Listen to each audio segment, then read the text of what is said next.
this chapter in the kind of axioms of music, I'm going to talk a little bit about the number 12 in music. And 12 is a very useful number in music. In fact, I kind of think of music as being a system that's organized in what mathematicians would call base 12. We call base 10 where we count with our fingers 1, 2, 3, 4, 5, 6, 7, 8, 9, 10. And then we start again, 11, 12, 13, that's the base. But a base 12 would actually, 10 would be the number 12. You would have, 1, 2, 3, 4, 5, 6, 7, 8, 9, 11, 12, 10, right? They would put that 10 up there, and then they would repeat another 12 digits and another 12 digits. And 12 is actually a very useful number. I was looking into the history of math because I got curious about how prevalent 12 was, and not just in music, but in our culture. 12 hours in the clock. You've got 12 inches, and you've got a dozen donuts, right? Why? 12 is it's more useful than 10 because it's subdividable more ways. So you can divide it by 6, you can divide it by 2, 3, and 4, and in music that's very useful. A lot of our most interesting syncopated music is 2 against 3 or 3 against 4, and that that variation, the subdividing, they'll call it maybe 6/8 but 12/8, and you'll have 1 2 3 1 2 3 1 2 1 2 1 2 1 2 3 1 2 3 1 2 1 2 1 2. You have so sets of 3, and then sets of 2 2 2, right?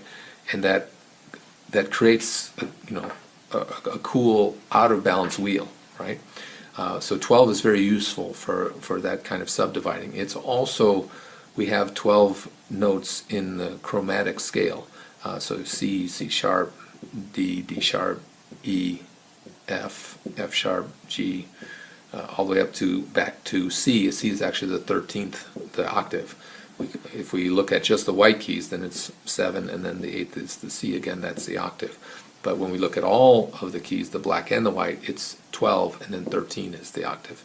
And because there's 5 black notes and 7 white notes, and then the repeating of the octave, the white, C, right? So that adds up to 12. Well, that came about later in our history. We actually divided the octave into 12 because it was much more useful. Even though it wasn't exactly harmonic in some ways, it was very useful for moving us subtly to other keys and then dramatically to other keys and moving us back. And we'll go into that, sometimes called the circle of fifths. Certain intervals are more harmonic than other intervals, and that we use a preponderance of those harmonic intervals in our music, and use the other ones, the more dissonant ones, for spice, for dissonance, for flavor, for moving the ball from one area to another. So the first real necessity for math, other than counting how many lions were chasing us, was dividing food, right? Once we had grain, we had how do we divide this? What is the lion's share? How much is that? Half? Is that a third? Does everyone? There's 4 of us. Do we each get a fourth? And if it's there's 10 things, how do we divide 10 into 4 equally, right? You get into more. So the integers tend to point toward 12 as a very dividable number. The point is that the number 12 in music is very useful and very prevalent, and there are 12 keys, and Bach's great contribution and insight was that, okay, now I can move on a piano or a keyboard from one key to the other, and I actually don't have just a major scale in C.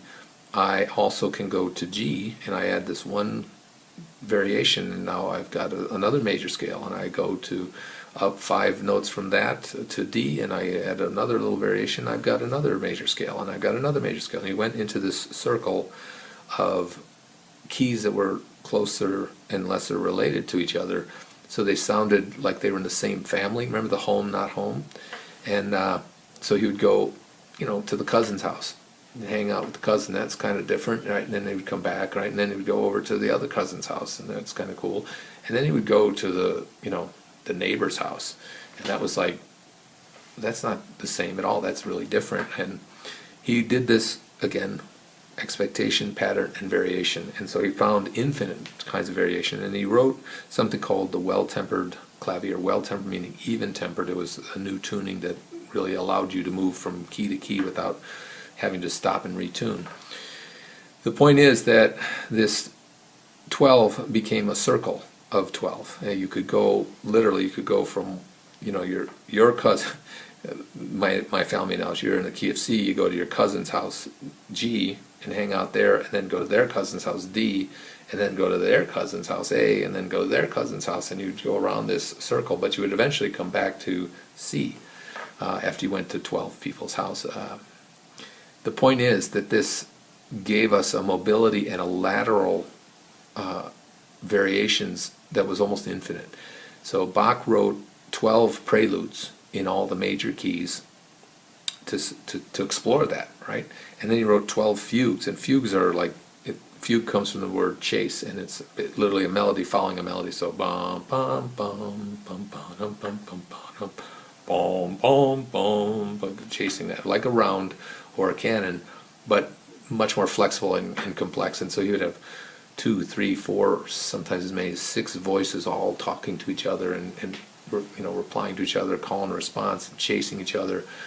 These fugues are very complex and amazing to listen to. It's really dense stuff, and that's why he's a true genius. But he created one in each major key. And then he said, well, okay, so I've got 12 preludes and 12 fugues, and what about the minor keys? Because each of the major keys has a related minor key. They actually have 6 other modes that he could have written in, probably would have if he'd lived longer, but he went and did 12 preludes and 12 fugues in the minor keys, and this is adds up to a total of 48 preludes and fugues, and it is what Mozart, Haydn, Beethoven studied as their homework, right? That was how they learned all, you know, all the different variations and all the different keys, and how to be kind of a fluid and this way of moving in between in and out of different keys. He was like their exercise book, and they looked at that and they were like, this guy's really kind of really challenging, clever stuff, right? And then it was kind of lost for a long time, and actually I believe the story is Mussorgsky found some of his stuff, one of his masses being wrapped around fish is the legend. I don't know if it's true, but there was a huge revival. Maybe I'm wrong. Maybe it's another Russian composer, I believe. In any case, the point is that Bach kind of was the first to explore these 12 keys in every possible way, in every possible variation.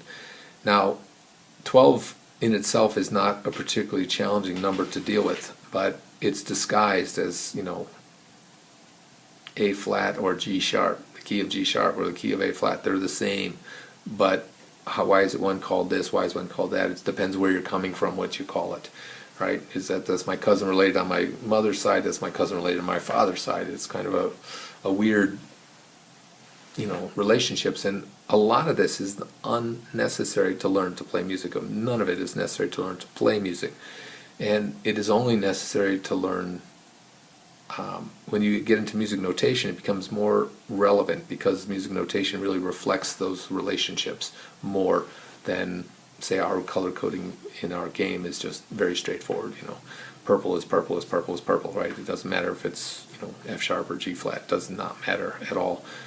Later on, you know, it's nice to know, but it is not essential for you to learn to play.